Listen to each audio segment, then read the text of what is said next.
पहुंचने के बाद यानी गुरु का आदर सत्कार करना चाहिए। हम लोग को आदर सत्कार करेंगे, यानी ऐसा नहीं कि सब जैसे तैसे आदर सत्कार किया, कोई कैसे कोई कैसे। एक लाइन से हम लोग वहाँ पंक्ति बना के जाएंगे। गुरु को आदर सत्कार करने के लिए, प्रार्थना विनती करने के लिए, गोड़ लगने के लिए पंक्ति बना के जाएंगे। एक लाइन से हम लोग जाएंगे, पंक्ति बना के जाएंगे और अपने गुरु को पूजा करेंगे, गोड़ लगेंगे, आदर सत्कार करेंगे। और ये क्या, ये दिया है छोटा वाला दिया, उसको 1000 दिया और 1000 पतल, 7 गो पतल के बनाना होगा, 1000 पतल बनाना होगा।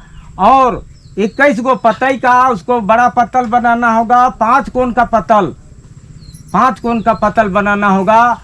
और उसी में हमारे धर्म गुरु का पैर रहेगा, 5 प्रकार के फूल रहेगा उसी में, पतल में, उसी में हमारा धर्म गुरु का पैर रहेगा। और उसी में बैठेंगे, कुर्सी में बैठेंगे, वहाँ पैर रहेगा, वहीं से हम लोग उनको आरती करेंगे, सभी आरती करेंगे। वो दिया से धर्म गुरु को सभी को आरती करेंगे, पूजा करेंगे, अर्चना करेंगे, यानी विनती प्रार्थना करेंगे।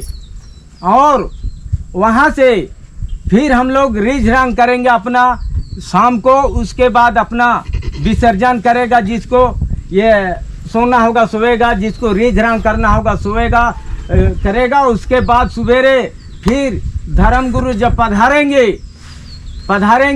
तो ऐसे नहीं हम लोग बैठा हुआ रहेंगे। उस समय अगर धर्म गुरु आएंगे तो सबको खड़ा हो जाना होगा। ऐसे नहीं कि हम बैठल हैं और गुरु आके भूल रहे हैं तो बैठले रहे, ऐसे नहीं। ऐसे कहीं होता है क्या? धर्म गुरु के पंक्ति में हम भी जाके बैठ नहीं सकते हैं। वो गुरु है, वो महागुरु है, साधारण गुरु नहीं है। साधारण गुरु रहने से कोई तो बहुत सा आदमी आजकल अभी गुरु बन रहा है, कोई जगत गुरु, कोई ठगत गुरु, कोई राजनीतिक गुरु।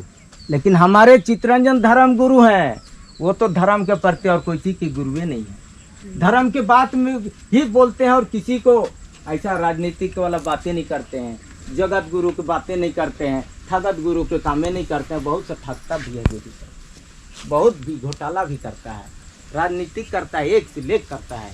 लेकिन वैसा गुरु को हम लोग को नहीं चाहिए। हम लोग को वही है जो धर्म गुरु है, चित्तरंजन धर्म गुरु हम लोग को है।